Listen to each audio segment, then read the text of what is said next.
Hi all. This is my second attempt at making this video because the first one didn't work. So hopefully I can correct some errors from the first one. But this video is going to be one of many that I'm going to do, hopefully for the enjoyment of people who are fans of these bands and for people who might be interested in discovering something new to listen to. But this is a review of a Pink Floyd show from September 22nd, 1972, and it's from a bootleg release called Pink Floyd Say Goodbye to Hollywood. Now, I'm going to take a little bit more time in this video to explain a couple of things so it makes sense what I'm talking about. The first thing is this series of videos I'm going to be doing are on bands that jam. And what I mean by that is there are traditional jam bands that exist. We think of Grateful Dead and Fish being the two that come to mind. Jam bands like that, they play their shows different each time. Their set lists are different. They change things on the spot in their shows. Their songs are different in terms from maybe from tour to tour, year to year in terms of how they play.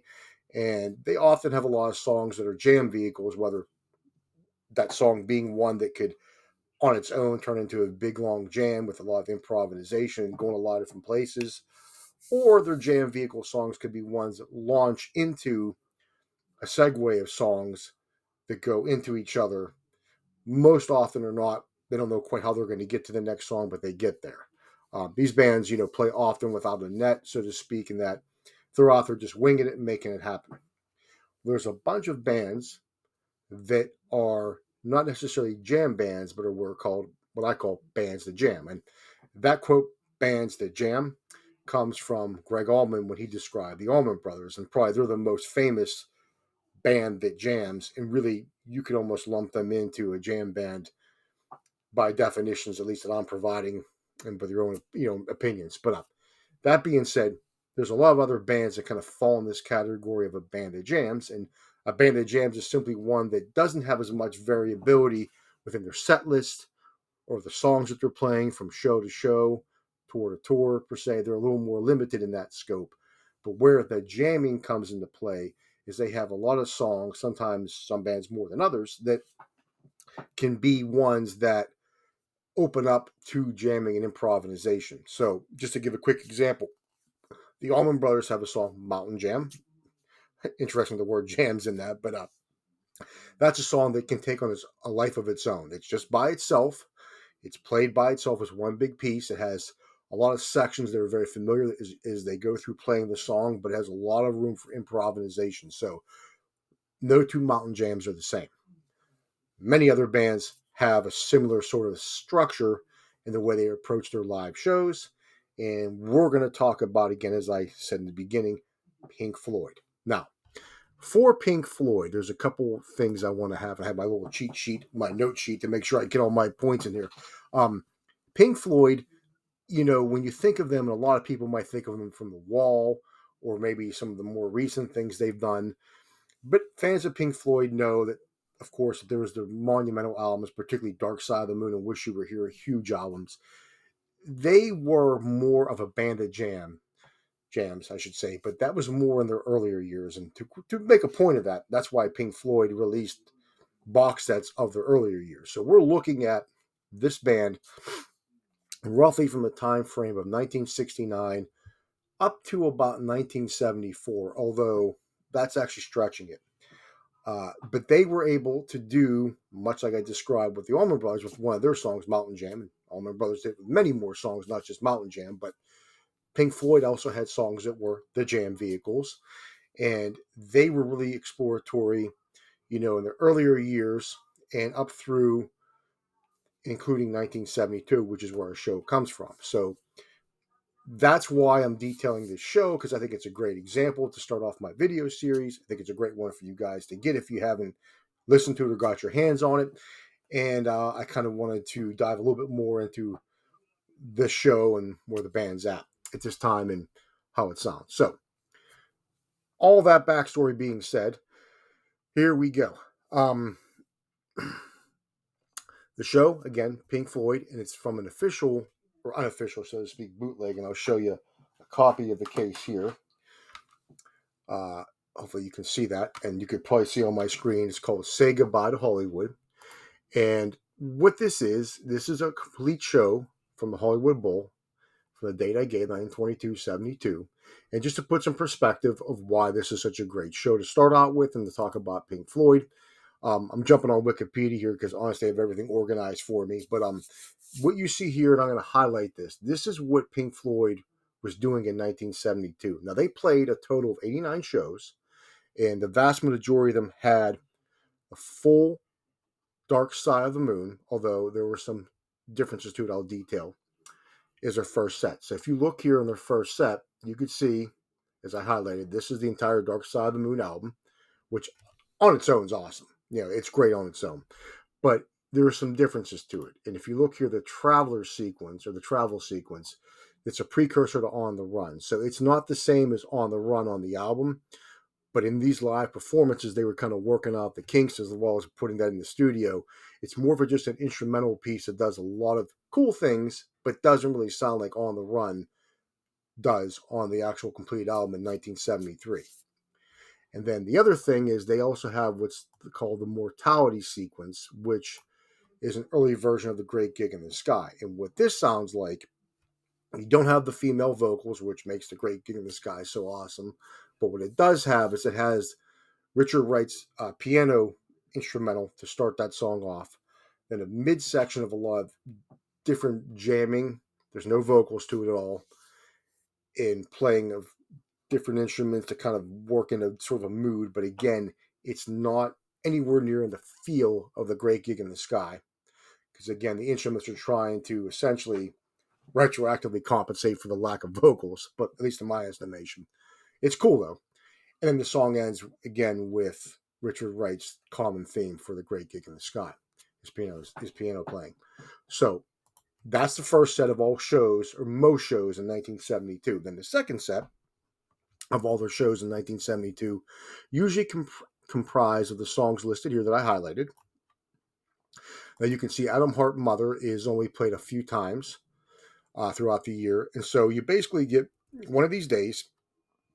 Careful with that axe, Eugene. Set the controls for the Heart of the Sun, Echoes, then the Saucer Full of Secrets kind of sits in the encore position here. Now you see this Blues and Childhood End. Childhood End only popped in twice as an encore.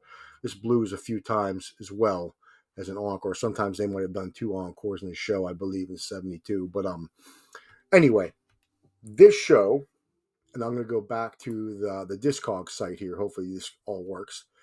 Is a great representation of what they were doing in 1972. So, just to talk about some sound quality real quick before I go into a review of the show.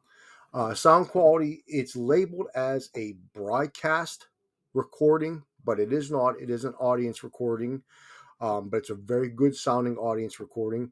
Most of the Pink Floyd shows out there that you can acquire that aren't officially released are going to be audience recordings. There might be a few radio broadcasts.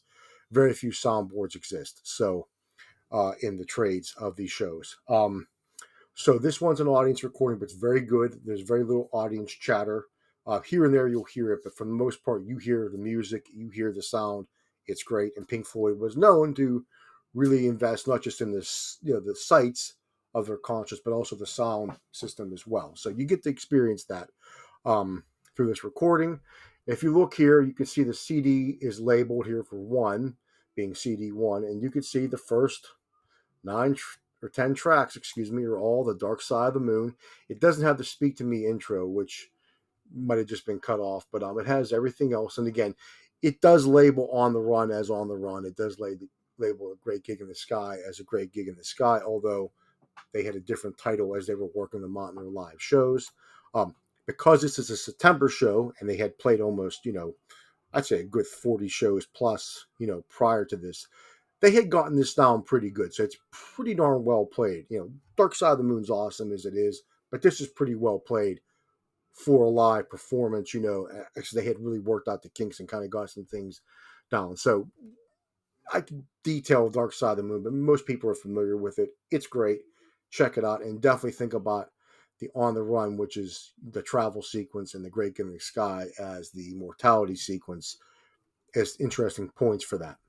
Now, if you look right here on these two, the last two tracks on the CD start the second set. Excuse me, I'm right here. I apologize. My error. So one of these days starts off the second set, and careful with the Axe Eugene. And the second disc contains Echoes, Saucer Full of Secrets, and Set the Controls for the Heart of the Sun. There's a little bit of confusion because I'm not sure which one was the encore. When you listen to this, and hopefully you will have a chance to listen to this if you haven't already, because this has actually been a bootleg that's been out for a while. It's just been remastered for this production. I should add that. Um, I think Set the Controls for Heart of the Sun was the last song in the second set, and then Saucer Full of Secrets was the encore, as we see labeled over here. So I could be wrong, but the band thanks everyone and says we'll see you again at the end of both of those songs. So just a little note there. It might be out of order, but that is what it is.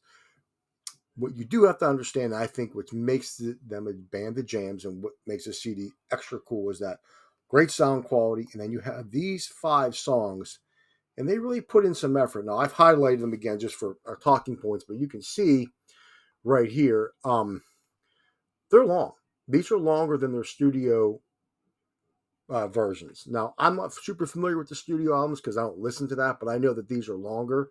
Like, for example, I know Echoes is 23 minutes and change in the studio, and all the live versions I've listened to are longer. And we'll just actually look at Echoes to detail this and how this show plays out.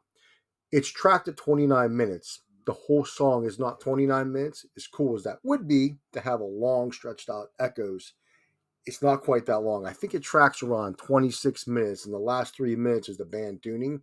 So you do get some additional in between song tuning and such, some stage banter here and there throughout all these live shows, the way they're tracked. I mean, from these bootlegs. So keep in mind, it's not the full length of time you see listed over here. But what you do get from all these, even starting with One of These Days, is they do really go after it. I mean, One of These Days in particular stood out to me because that's already a cool tune with that thumping bass that Roger Waters plays for that song. But they really achieve sort of a liftoff in terms of the sonic jamming that they put in that. Again, these songs are all highly compositional in that they have their structured parts, but they are able to stretch out in between those structured parts or during those structured parts to jam out a little bit, which makes them better than their studio counterparts and really makes for a great show. And again, you can hear them really well. I'm not going to break down the individual components of the songs because I think if you're a fan of the band, you'll know them. If you're not, you'll learn them if you get to listen to this stuff. But again, just using One of These Days as an example, you definitely know it's One of These Days, but they definitely take it to another level.